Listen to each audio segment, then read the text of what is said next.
Warahmatullahi wabarakatuh. Kami dari kelompok Cina yang beranggotakan 3 orang akan mempresentasikan tentang 12 materi ini. Yang pertama adalah pengantar sistem keuangan. Sistem keuangan Cina adalah pilar utama ekonomi yang mendukung pertumbuhan dan stabilitas ekonomi pada sejak akhir 1970-an yang dipimpin oleh Bank Rakyat Cina, yang mengatur kebijakan moneter, nilai tukar yuan, dan pengawasan lembaga. Yang kedua ada kelembagaan Bank Cina yang memiliki struktur kompleks yang mencakup bank milik negara, swasta, dan asing. Bank Cina ini berperan sebagai bank sentral yang mengelola kebijakan moneter, stabilitas nilai tukar, dan pengawasan sektor keuangan yang bertugas untuk memastikan stabilitas dan kesehatan perbankan serta asuransi. Yang ketiga, kedudukan dan perkembangan Bank Cina. Dalam mendukung pertumbuhan ekonomi negara, Bank Cina merupakan bank sentral yang memiliki peran krusial dalam merumuskan dan melaksanakan kebijakan moneter, mengelola inflasi, serta menjaga stabilitas sistem keuangan. Yang keempat ada konsep independensi bank di Cina, yang berbeda dari bank sentral di negara-negara dengan sistem ekonomi pasar yang lebih terbuka. Memiliki otonomi dalam kebijakan moneter, keputusan penting tetap dipengaruhi oleh arah politik dari Partai Komunis Tiongkok. Oke, untuk selanjutnya yang nomor 5 yaitu peran makro Bank Rakyat Cina. Itu memainkan peran makro yang vital dalam menjaga stabilitas ekonomi dan mendukung pertumbuhan negara tersebut. Sebagai bank sentral, PBOC bertanggung jawab atas kebijakan moneter, pengaturan suku bunga, dan juga pengawasan lembaga keuangan. Cina berupaya menjaga stabilitas harga inflasi yang terkendali, serta mendorong pertumbuhan ekonomi berkelanjutan. Lalu untuk yang keenam, kebijakan sistem pembayaran di Bank Rakyat Cina.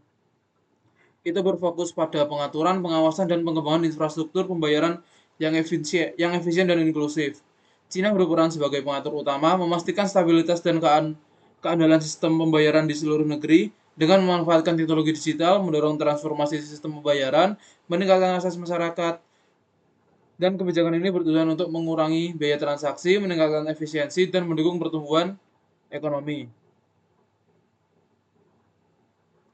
Lalu yang ketujuh itu kebijakan transmisi termoneter di Cina, yang melibatkan beberapa saluran utama yang mempengaruhi perekonomian. Bank Rakyat Cina atau BBOC menggunakan suku bunga seperti loan prime rate atau LPR untuk mengatur biaya pinjaman dan mendorong konsumsi. Selain itu, BBOC mengubah rasio cadangan wajib atau triple R untuk memengaruhi jumlah kredit yang tersedia. Kebijakan ini juga berdampak pada nilai tukar yuan yang penting untuk daya saing ekspor. Lalu yang ke-8, kebijakan makroprudensial di Bank Rakyat Cina yang berfokus pada stabilitas sistem keuangan secara keseluruhan dengan mengelola risiko sistemik. Konsep ini bertujuan untuk mencegah krisis keuangan dengan meningkatkan ketahanan lembaga keuangan terhadap guncangan. BBOC menerapkan berbagai instrumen seperti pengaturan rasio pinjaman terhadap nilai aset dan pengawasan sektor-sektor berisiko. Melalui kebijakan ini, PBOC berusaha menjaga keseimbangan antara pertumbuhan ekonomi dan stabilitas keuangan. Oke, yang selanjutnya pengantar stabilitas sistem keuangan di Bank Rakyat Cina yang menekankan pentingnya menjaga keseimbangan antara pertumbuhan ekonomi dan keamanan finansial. Berperan sebagai pengatur utama yang bertanggung jawab untuk mengawasi dan mengelola risiko dalam sistem keuangan dengan berupaya mencegah krisis keuangan dan meningkatkan ketahanan lembaga keuangan. Stabilitas sistem keuangan menjadi prioritas utama untuk mendukung pertumbuhan ekonomi yang berkelanjutan.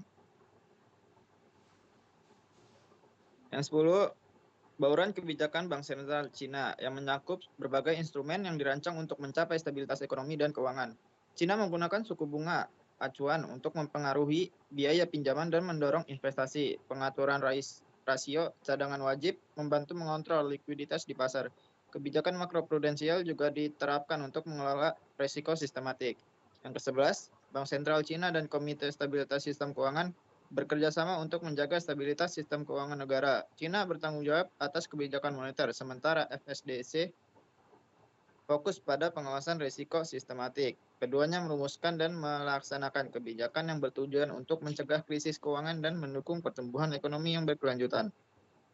Yang terakhir, atau yang ke-12, Central Bank Digital Currency atau disingkat dengan CBDC di Bank Sentral Cina, dikenal sebagai ECNY, merupakan inovasi dalam sistem pembayaran yang bertujuan meningkatkan efisiensi dan inklusi keuangan.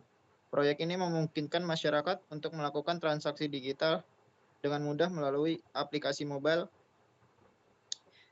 ECNY diharapkan dapat mempercepat proses transaksi, mengurangi biaya, dan mengurangi ketergantungan pada uang tunai. Selain itu, penerapan ECNY juga bertujuan untuk memudahkan pelacakan aliran uang sehingga membantu mencegah kejahatan finansial.